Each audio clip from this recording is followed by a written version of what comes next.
minasyaitonirrajim. Bismillahirrahmanirrahim. Assalamualaikum warahmatullahi wabarakatuh. Alhamdulillahirabbil alamin wassalatu wassalamu ala asrofil anbiya'i wal mursalin wa ala alihi wa sahbihi ajmain. Amma ba'du. Kita akan bersama-sama melaksanakan pelatihan aksara Jawi. Saya Aga Indah Pertiwi selaku moderator akan memandu acara kita pada hari ini. CV dari narasumber kita pada hari ini, yaitu nama Suryan Masrin, sarjana pendidikan Islam. Tempat tanggal lahir Peradong, 26 Maret 1986. Pekerjaan guru. Instansi bekerja SD Negeri 10 Mentok. Alamat Perumahan Mentok Permai nomor 54. Pendidikan IAIN Sasbabel jurusan Tarbiyah. Beliau juga sudah mempublikasikan karyanya, di antaranya buku yang berjudul tentang Jejak Penyebaran Islam di Peradong, Studi Terhadap Manuskrip dan Makam Haji Sulaiman. Kemudian buku Sejarah Lokal Peradong dalam Bingkai Historis. Kemudian jurnal Ali Aksara, teks manuskrip salinan Haji Sulaiman, Pahala Membaca dan Makna Huruf Fatihah, dan masih banyak lagi karya beliau yang lainnya. Beliau juga Waalaikumsalam warahmatullahi wabarakatuh. Alhamdulillahirabbil alamin, wassalatu wassalamu ala asrofil anbiya'i wal mursalin sayyidina wa maulana Muhammad wa ala alihi wa sahbihi ajmain. Alhamdulillah, pada pagi hari ini cuaca hujan dari pagi, tapi semangat tetap harus ada di dalam hati, karena ilmu itu tidak akan pernah kita dapatkan kalau kita tidak ada usaha dan kesungguhan. Manusia akan mendapatkan ilmu apabila ia bersungguh-sungguh, karena di dalam kesungguhan itulah yang nanti Allah nilai, yang kemudian Allah titipkan di dalam hati dan otak kita sehingga menjadi sebuah pengetahuan.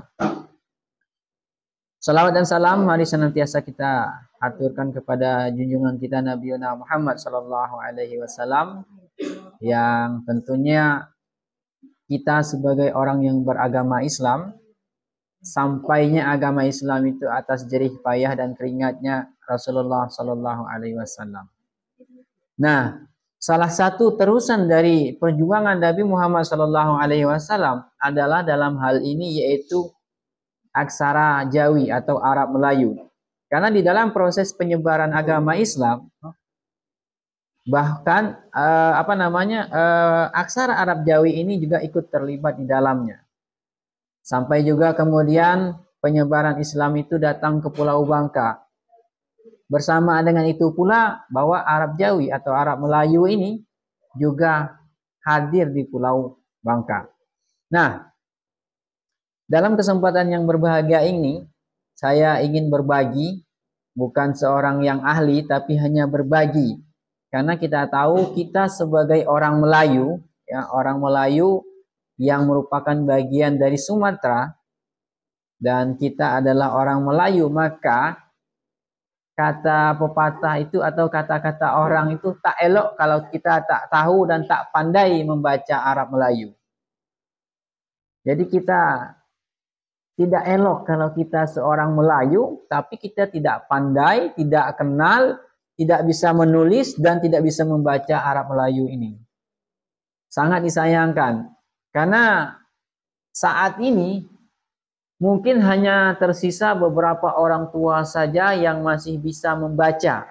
Bukan menulis ya, yang masih bisa membaca.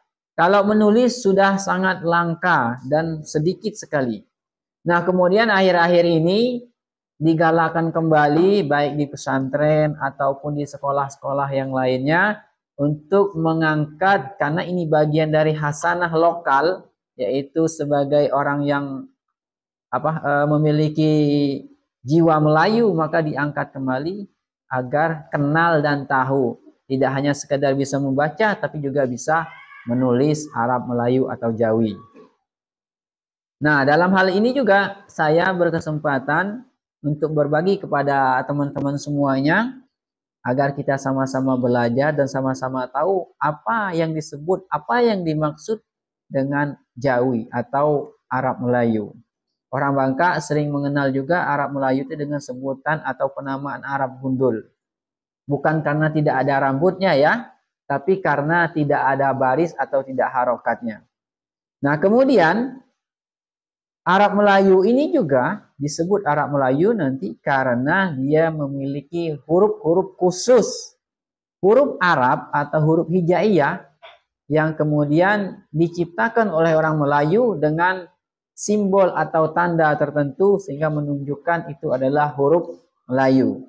Baik, saya sambil menampilkan slide-nya, kita lihat ini Jawi atau Arab Melayu. Nah, kita akan kembali melihat selintas sejarah aksara Jawi atau Arab Melayu. Tradisi tulis-menulis Arab Melayu atau Jawi adalah sesuatu yang mengikat pada proses penyebaran agama Islam. Kita tahu bahwa ada beberapa teori yang menyebutkan Islam sudah hadir ke Nusantara itu pada abad ke-7. Abad ke-7 berarti masih di zaman atau di masanya Nabi dan para sahabat, Islam sudah hadir ke Nusantara. Nusantara itu adalah yang sekarang juga lebih familiar kita kenal adalah Indonesia. Tapi kalau disebut Nusantara itu sebenarnya tidak hanya Indonesia, tapi bagian pulau-pulau terkecil atau pulau-pulau yang ada di wilayah Semenanjung Melayu.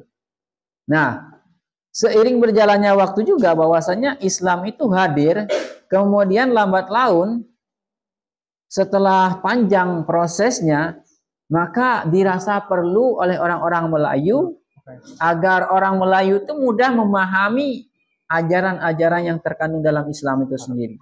Maka dirubahlah yang tadinya berbahasa Arab menjadi berbahasa Melayu, atau yang kemudian dengan ciptaan orang-orang terdahulu disebutlah kosakata-kosakata atau huruf-huruf yang menunjukkan bahwa itu bacaannya Melayu, sehingga kitab-kitab yang berbahasa Arab diterjemahkan ke bahasa Melayu. Dan kemudian dari bahasa Melayu inilah orang lebih mudah memahami isi atau kandungan yang terdapat dalam kitab-kitab ajaran agama Islam pada waktu itu. Nah, kemudian ini ya, kita akan melihat sekilas tentang kapan sebenarnya Islam hadir di Pulau Bangka dan kapan pula hadirnya tulisan Arab Melayu atau aksara Jawi ini ke Pulau Bangka. Ada yang menyebut, yaitu Mujib pada tahun 2000 menyebutkan bahwasanya Islam sudah hadir dan sudah bersentuhan dengan Pulau Bangka sama juga di abad ke-7. Abad ke-7 itu kalau dalam hijriahnya itu abad ke-1 hijriah. Bahkan ada yang menyebutkan masih ada juga yang tidak jauh dari masa para sahabat, kemudian sampailah oleh pedagang-pedagang dari Arab dan lain sebagainya, Islam itu bersentuhan dengan orang-orang Pulau Bangka. Tapi pertanyaannya, apakah orang Islam, apakah orang Bangka sudah beragama Islam? Itu yang belum kita bisa dijawab secara pasti. Namun Islam sudah bersentuhan dengan orang-orang yang ada di Pulau Bangka pada masa itu. Nah, kemudian untuk aksara Arab Melayu sendiri juga tidak diketahui secara pasti. Hanya saja karena Pulau Bangka, khususnya Mentok itu sangat dekat dengan Palembang. Dan di abad ke-18 bahwasanya Palembang itu sudah sangat getol, sudah akrab sekali dengan karya-karya yang beraksara Jawi atau Arab Melayu. Maka sudah barang pasti karena pada waktu itu juga Pulau Bangka berada di bawah kekuasaan Kesultanan Palembang Darussalam, maka juga berarti sudah bersentuhan dengan yang namanya Arab Melayu. Hanya saja belum sampai pada praktek-praktek lebih lanjut. Nah, kemudian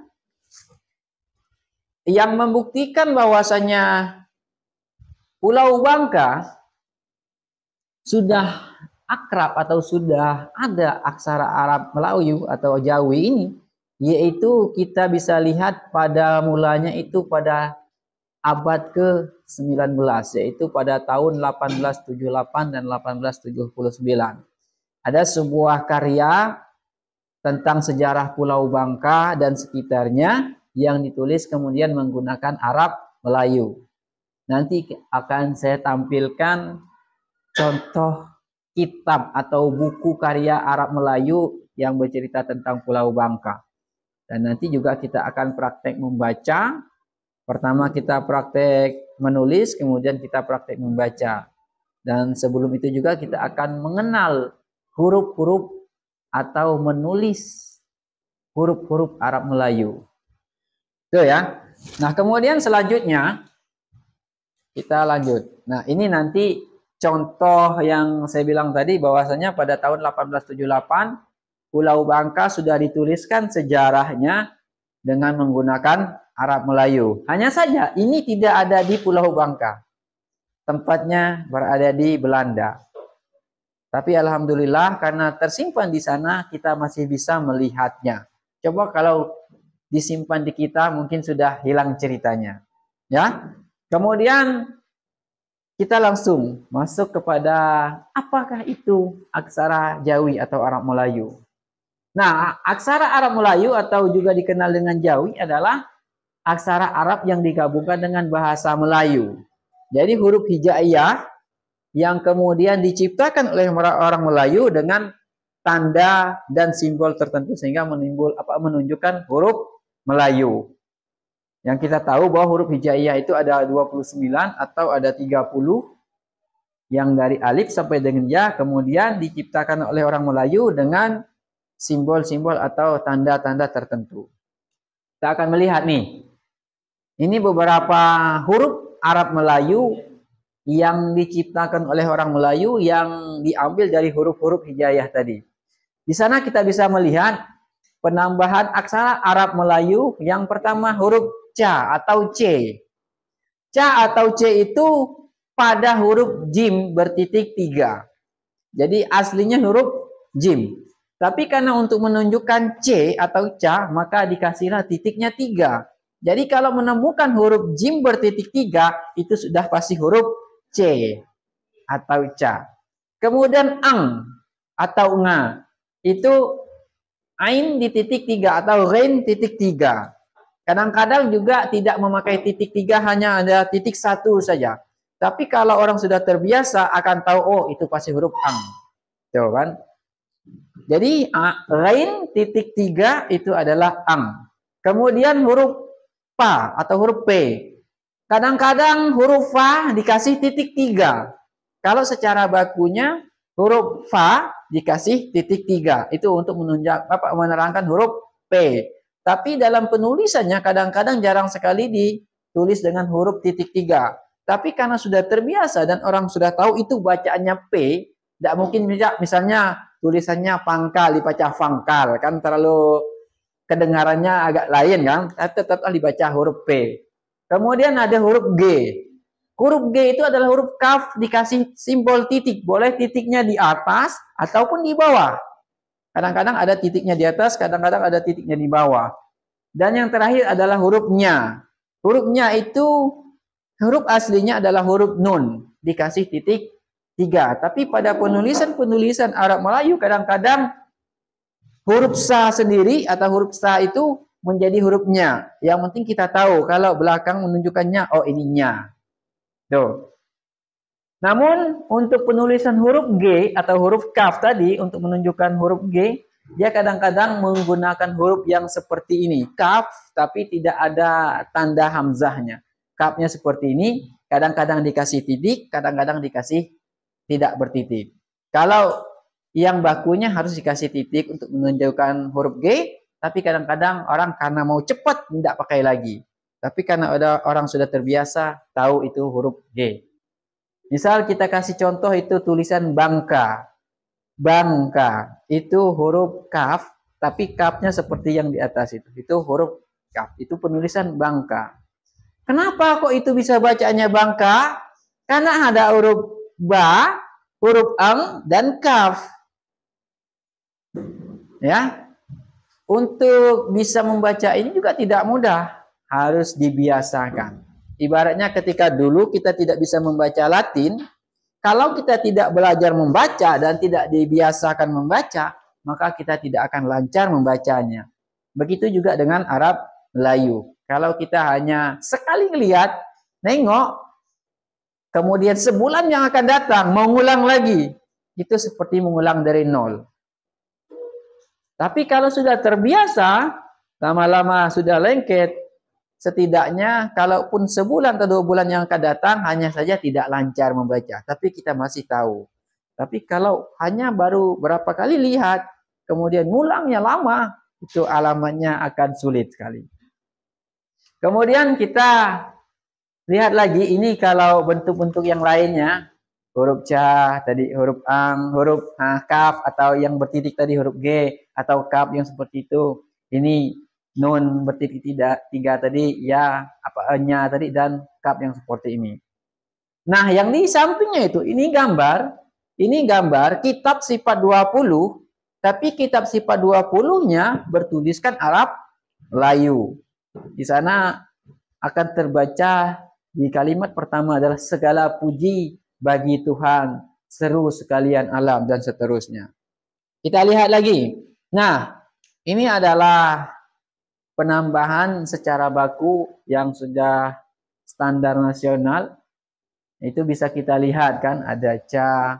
Ini banyak di internet. Kalau misal kita lihat aksara Arab Melayu atau aksara Jawi pasti keluar. Kita tinggal lihat.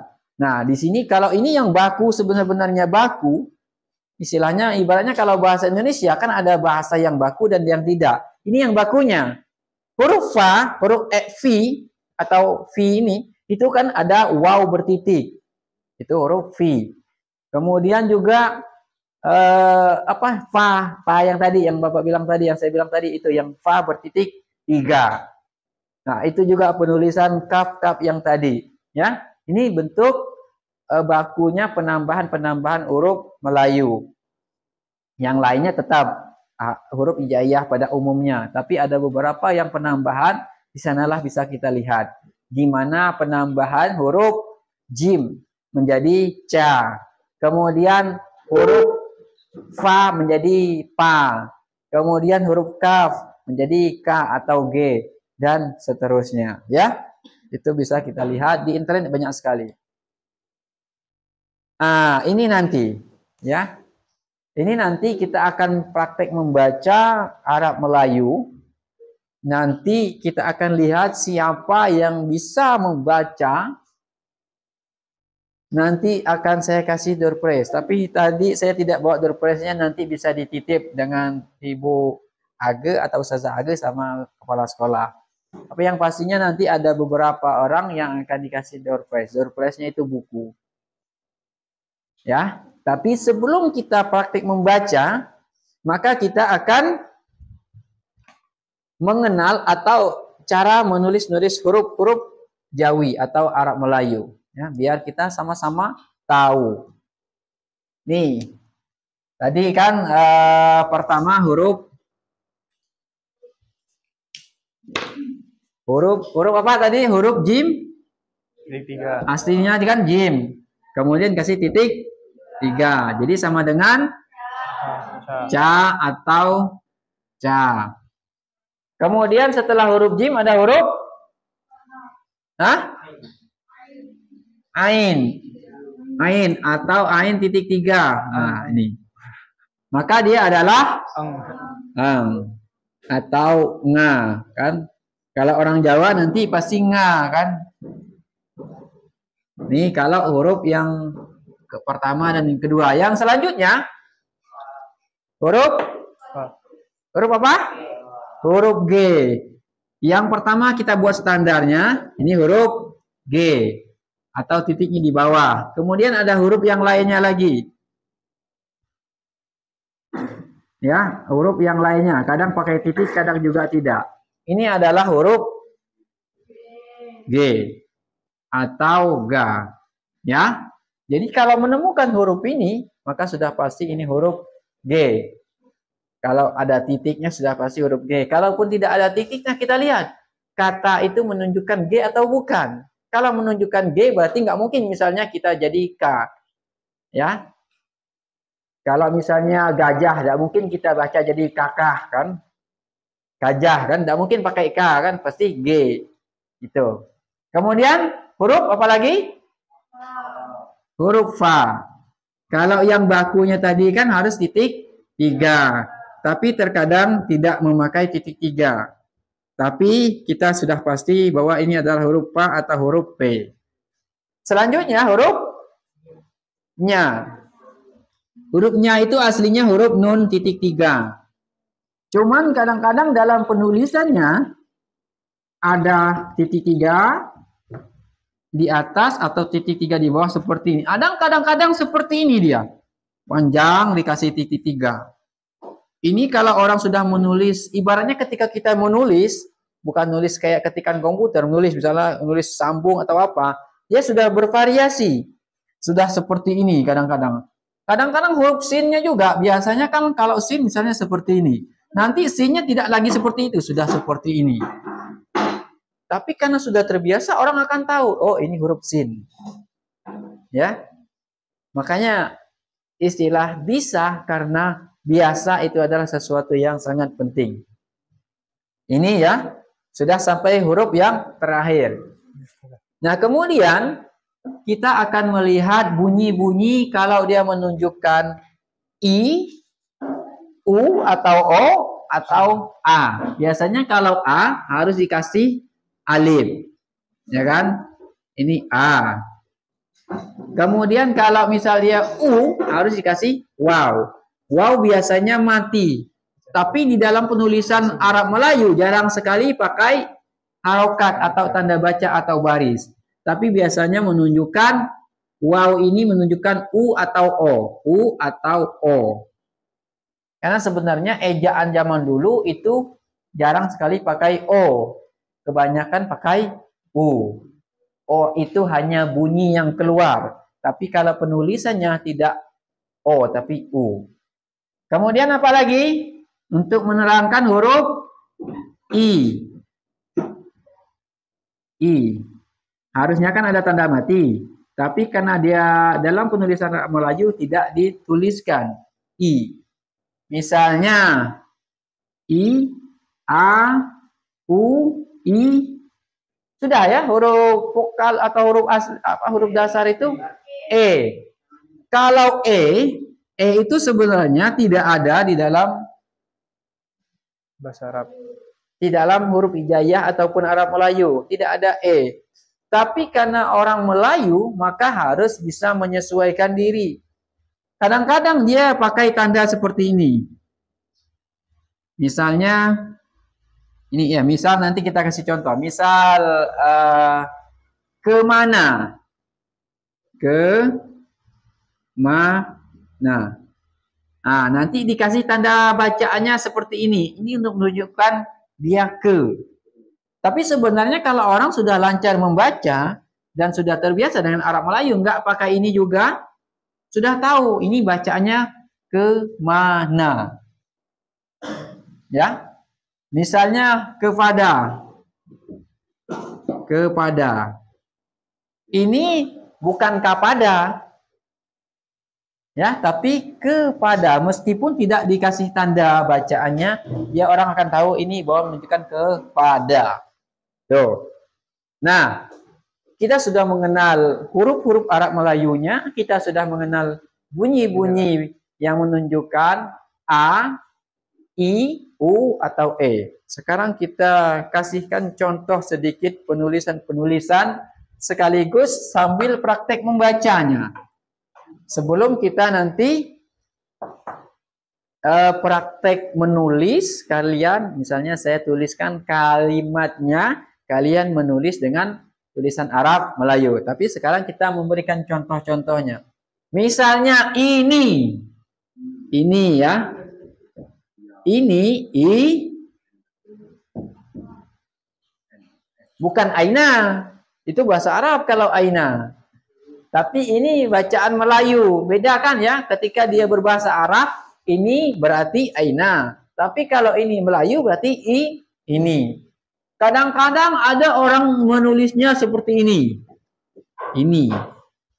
Ya, panjang. Tapi orang akan tahu ini pasti ini. Karena dia Melayu. Kemudian misalnya, apa misalnya? Coba sebutkan apa misalnya yang mau kita tulis. Contoh. Hah? Saya. Kan harus menunjukkan A panjang. Kemudian ya. Saya. Kalau dia sayang, ini bukan ya seperti ini, tapi seperti ya seperti. Nah, ini yang. Salah. Terus apa lagi misalnya? Oh, oke. Apalagi misalnya yang mau dituliskan? Kamu misalnya kan? Kamu. Kamu. Kadang-kadang ini untuk menunjukkan dia ka. Karena kalau tidak ada ini kadang-kadang susah orang. Bisa jadi kemu misalnya kan kalau tidak ada nih tanda alifnya itu. Makanya harus dikasih tanda alif. Misalnya apa? Kampung.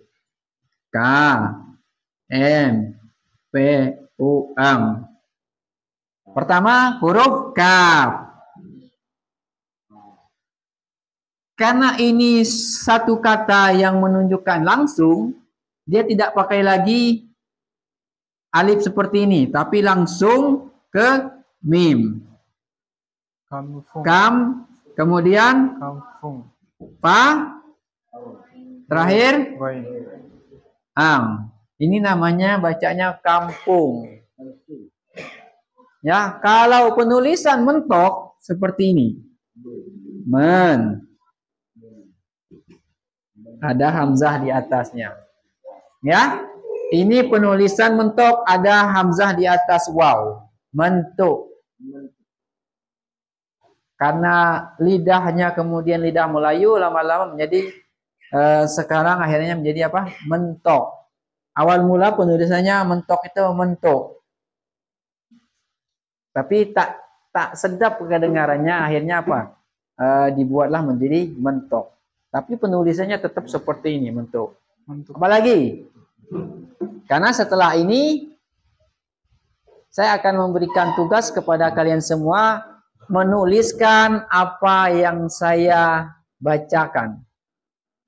Saya membacakan tulisan Arab, menulisan Latin, kalian menulisnya dalam bentuk Arab Melayu. Kira-kira sampai di sini ada yang mau ditanyakan? Kira-kira menurut kalian sulit tidak belajar Arab Melayu? Tidak. Kalau semuanya sudah bisa mengaji atau sudah kenal huruf hijaiyah, maka sebenarnya belajar Arab Melayu itu tidak sulit. Hanya saja ketika menuliskannya yang sulit. Ya. Ada yang mau bertanya sampai di sini? Berarti sudah paham. Iya kan? Biasanya kan gitu. Kalau tidak ada yang bertanya berarti sudah paham. Kalau sudah paham, yang bertanya kembali. Ya kan? Guru atau ustadz, ustazahnya yang bertanya. Nah sekarang kalau memang sudah paham, kita akan praktek langsung. Saya akan menyebutkan Latin, kalian akan menuliskan Arab Melayunya. Sebisa kalian. Kan sudah ada tahu ini tadi kata kuncinya kan? Ini kan tetap ada di papan tulis, jadi masih bisa melihat. Ya, ini A, U, I atau E. Ya, sudah? Sudah semua? Sudah? Sudah siap? Belum. Kalau belum, kira-kira ada apa? Takut salah. Emang sejak kapan orang bisa betul? Orang betul itu pasti berangkat dari salah. Oleh karena itu mari kita praktek saja. Siapkan buku sama pulpen ya. Boleh. Pakai tangan juga boleh kalau keluar tinta. Sudah?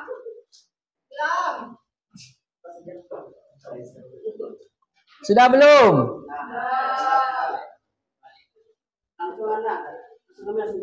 Hah? Boleh ditulis Latinnya dulu, nanti biar lebih mudah kan. Sudah siap? Saya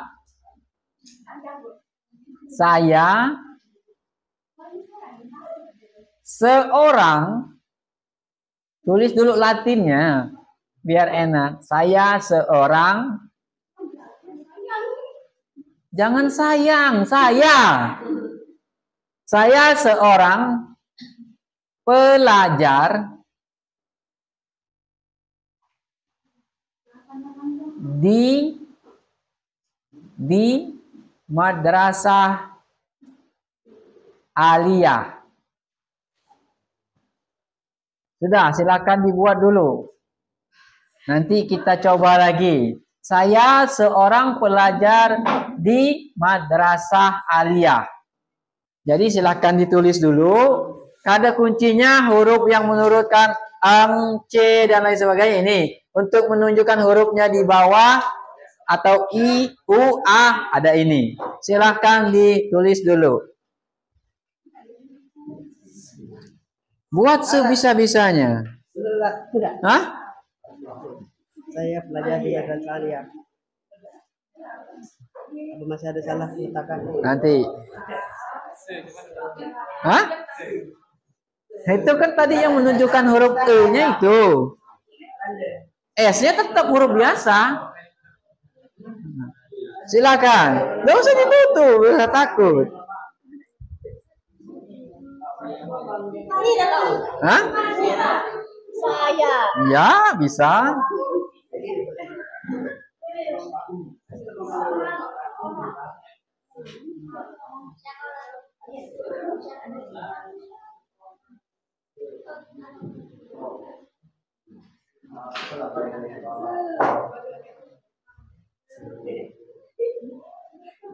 Jadi perhatikan semuanya, dengarkan bacaan hasil dari bacaannya Kenzo. Mohon maaf kalau salah.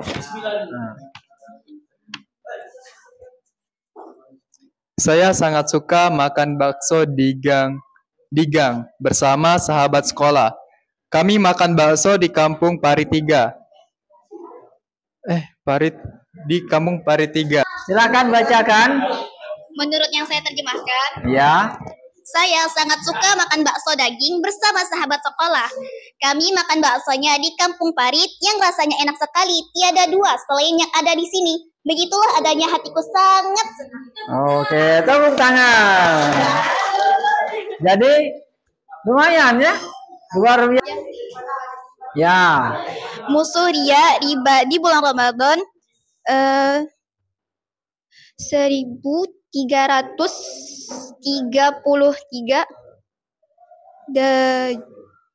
Dajjali 1333